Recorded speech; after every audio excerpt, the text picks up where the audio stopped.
คันไปบ่วิดกันคันเป็นเนื้อคู่กันเนาะพี่น้องก็คือเคยเว้าหั่นแหละสิได้กลับมาเนาะแต่ถามว่าตอนนี้น่ะยังเนาะยังบ่พร้อมสะฮงยังบ่พร้อมให้ไผเข้ามาและอีกอย่างก็ FC ก็ถามว่าสาวหงมีผู้ใหม่บ่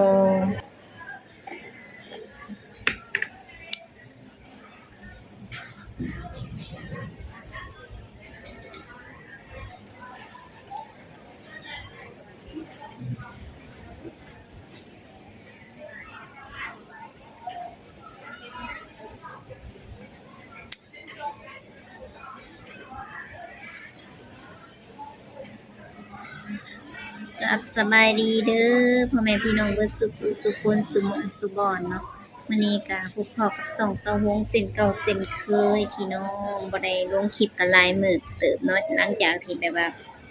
ลงคลิปบอก FC ตั้งแต่มื้อนั้นเนาะ กินข้าวเด้อสะหงกินข้าวเที่ยงเนาะตอนบ่าย2 โมงกินข้าวแบบกินก็พอเป็นพิธีมันบ่ค่อยอยากเนาะแต่มื้อนี้ก็หนูสิมารีวิวอันนี้ให้เบิ่ง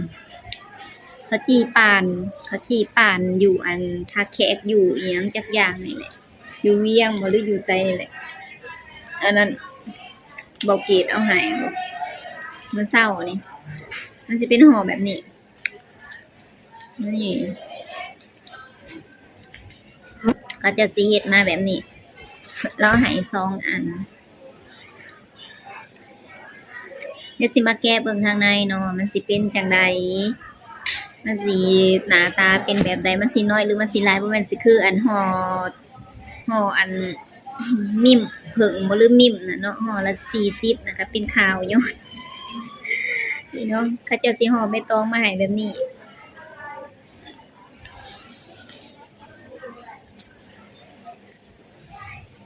สาวหงก็บ่ได้ลงคลิปพี่น้องเจ็บกระเพาะมื้อก่อนหั่นซักยาวิตามินไปแล้ว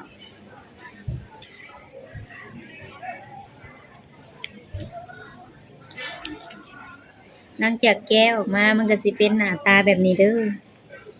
เดี๋ยวสิแกะเบิ่งข้างในให้เนาะแต่ว่าสาวหงน่ะกินข้าวแล้วสิแกะรีวิวเบิ่งให้ทางในนี่ก็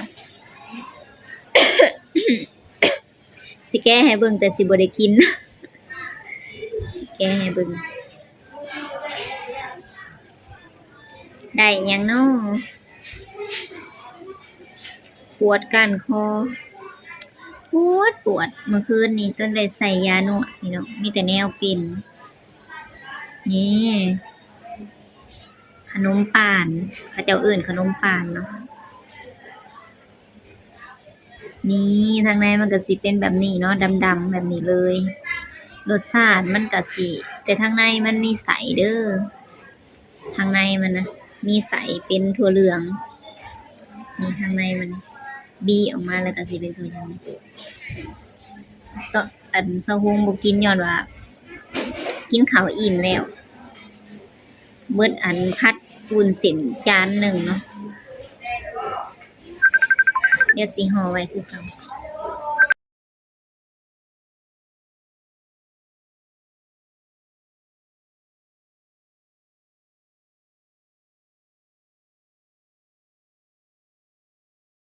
จักเว้าฮอดไสแล้วเว้าหนึ่งหั่นน่ะแล้วก็ตะกี้ว่าสะฮงรีวิวอันนี้เนาะขนมป่านเนาะพี่น้องข้างในมันก็สิเป็นแบบคล้ายๆคือกะละแมหั่นแหละเนาะคล้ายกะละแมแต่มันก็คันกะละแมมันก็สิแบบสีออกเข้มกว่านี้เนาะอันนี้มันก็บ่ค่อยเข้มปานใดก็คล้ายๆกันนั่นแหละแต่ก็แซ่บคือกันเนาะได้หยังเนาะ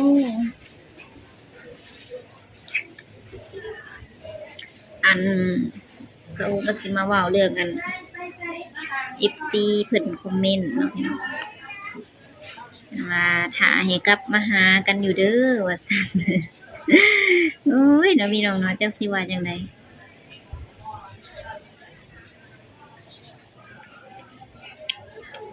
ถ้าให้กลับก็ เรื่องนี้เซาฮงก็ยังบ่ทันได้คิดเนาะว่าสิกลับหรือบ่กลับเนาะก็ยังบ่ได้ตัดสินใจเนาะว่าสิกลับบ่หรือว่าจั่งใดเนาะพี่น้องก็อ้ายเพิ่นก็ทักมาเนาะทักมาอยู่เซาฮงก็อยากให้แบบเป็นเรื่องของอนาคตซะเนาะพี่น้องตอบแบบดาราซะ FC เพิ่นมาคอมเมนต์ถามเซาฮงก็มาตอบให้น้องมื้อนี้ก็ได้บางคนก็ว่า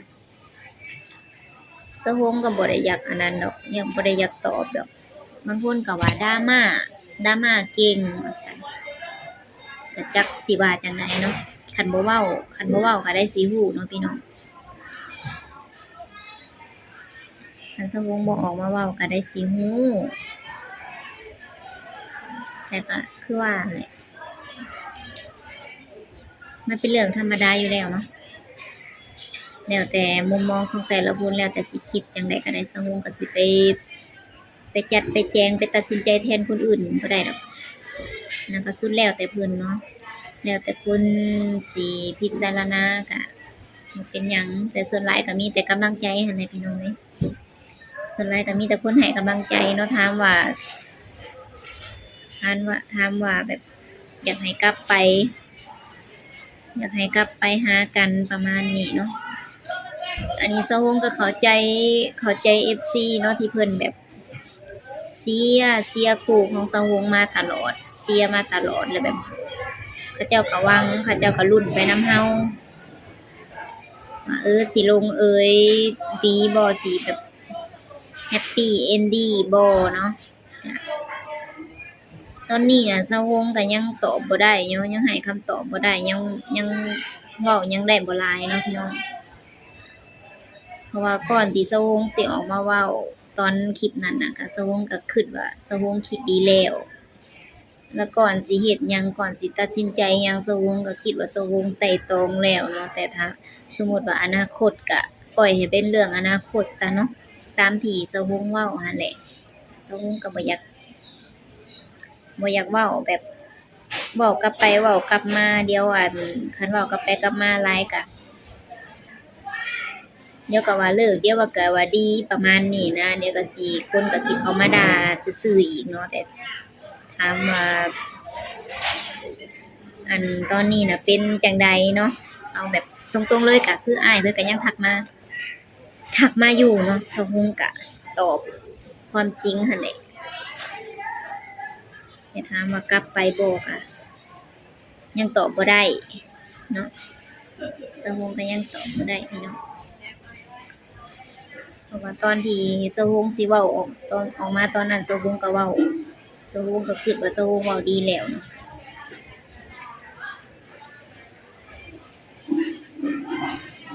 ก็แม่นอยู่ว่าตอนผิดกันมันเป็นแบบหนึ่งตอนถูกกันมันเป็นแบบหนึ่งเนาะพี่น้องอันนี้ก็เข้าใจคือกันแต่ก็สร้างเถาะในเมื่อแบบเฮาย่างออกมาแล้วอย่าดราม่าเซาฮงเด้อพี่น้องเด้อ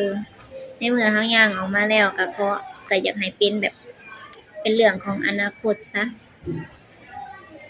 จะค่อยพิจารณากันอีกเทื่อหนึ่งให้ลืมโลดมันก็ลืมบ่ได้ดอกเนาะพี่น้อง มันก็ยังแบบอันนั้นอยู่เนาะมันก็ลืมบ่ได้ดอกมันก็เอียงมันก็ต้องใช้เวลาหั่นแหละเนาะ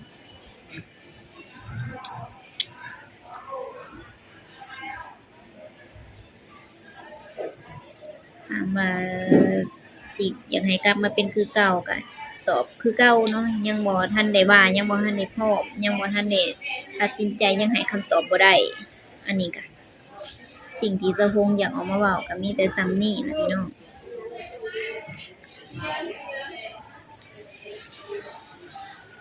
บรรยากาศในมื้อนี้ก็คือแบบบรรยากาศอยู่บ้านเซาฮงเนาะหนาวเด้อเมื่อคืนนี่น่ะ13องศาก็ถือว่าหนาวได้ผ้าห่ม2ผืน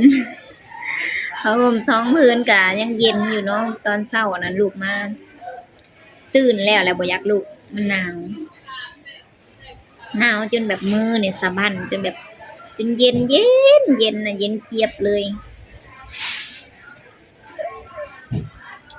นั่นแหละตอนนี้ก็ยังหนาวอยู่แต่ว่าสะโพกเนี่ยใส่เสื้อแขนยาว3ตัวซ้อนกันแบบหนาเลยเนาะอันตุ่มใหญ่ๆเนี่ยก็ซิ้วขึ้น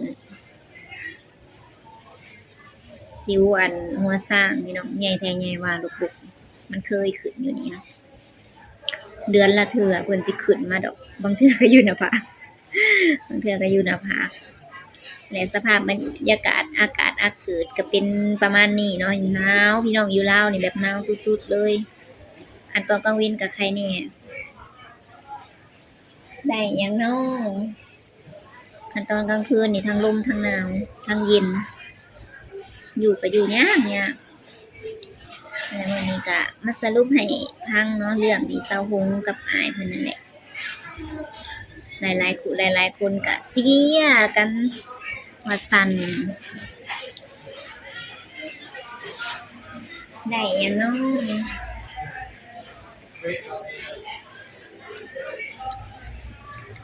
มันบ่มีหยังราบรื่นดอกเนาะพี่น้องมันก็มีแบบสะดุดนำแน่หั่นแหละ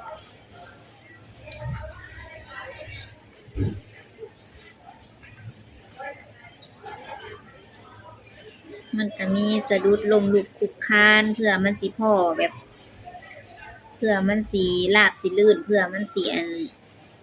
ไปได้โดยดีมันก็ผ่านอิหยังหลายๆอย่างบางเทื่ออาจสิแบบว่าคันไปบ่วิดกันคันเป็นเนื้อคู่กันเนาะพี่น้องก็คือเคยเว้านั่นแหละอาจสิได้กลับมาเนาะแต่ถามว่าตอนนี้น่ะยังเนาะยังบ่พร้อมเซาหงยังบ่พร้อมให้ไผเข้ามาและอีกอย่างก็ FC ก็ถามว่าเซาหงมีผู้ใหม่บ่อันนี้ก็ขอตอบไอ้บ่นี้เลยเนาะแบบชัดเจนเลยว่าบ่เด้อเซาหงบ่เคยคิดเซาหงบ่เคยคิดสิมีผู้ใหม่เซาหงบ่แม่นอันหมายถึงว่าตอนที่คบกับอ้ายแล้วนะว่าเซาหงน่ะมีผู้ใหม่บ่แม่นเด้อพี่น้องเซาหงบ่ได้มีแล้วก็บ่คิดที่สิมีอีกเนาะเพราะว่าเฮาคบไผเฮาก็อยากคบแบบผู้เดียวเฮาก็ซื่อสัตย์นั่นแหละซื่อสัตย์ทั้งต่อหน้าและรับหลังบ่เคยแบบคิดสิไปนอกลู่นอกทางเนาะไปไสก็บอกอีกอย่างเซาหงก็บ่ค่อยได้ออกไปไส FC หลายๆคนก็น่าสิเห็นเนาะมื้อๆก็เวียกแบบเฮ็ดเวียกเฮ็ดงานประจำวันในแต่ละมื้อนี่ก็คือแบบมาร้านโดนๆสิได้ออกคันออกไปก็คือสิถ่ายให้เบิ่งเนาะทั้งเทื่อแบบเซาหงไปหั้นไปนี่เซาหงก็สิรีวิวบรรยากาศให้เบิ่งน่ะเนาะพี่น้องคันบ่ได้ออกก็คืออยู่ร้านคันมิดบ่หรือว่าบ่ได้ลงคลิปก็คืออยู่ร้าน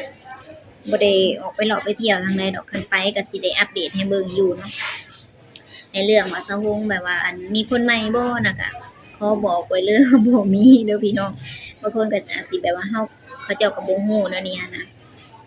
บ่มีดอกพี่น้องเซาหงบ่ได้อยากแบบมันบ่มีไผดอกสิแบบว่าอยากเริ่มต้นใหม่ตลอดนะเนาะอยากนับ1ใหม่ตลอดมันบ่มีดอกคันมีก็ให้เป็นผู้อื่นซะเนาะสำหรับเซาหงบ่ได้อยากแบบนับ1ใหม่เดี๋ยวก็นับ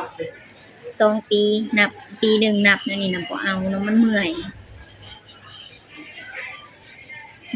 พี่น้องนับ1ใหม่นะมันบ่ได้ง่ายปานนั้นชีวิตนำมื้ออายุหลายขึ้นเฒ่าขึ้นเฮาพ้อผู้ใดเฮาพ้อผู้ดีเฮาก็อยากสร้างอยากแต่งเฮาก็แบบอยากเฮาก็อยากมีผู้เดียวหั่นแหละเนาะ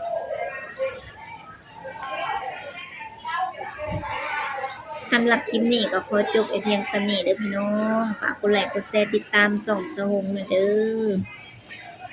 สบายดีสำหรับคลิปที่ว่าออกมาตอบคำถาม FC เนาะเพิ่นถามมาเฮาก็ตอบให้ถามได้เด้อพี่น้องเด้อถามได้เซาหงบ่ได้เครียดได้ให้อันนี้ตอบได้เซาหงก็ตอบเนาะมาตอบให้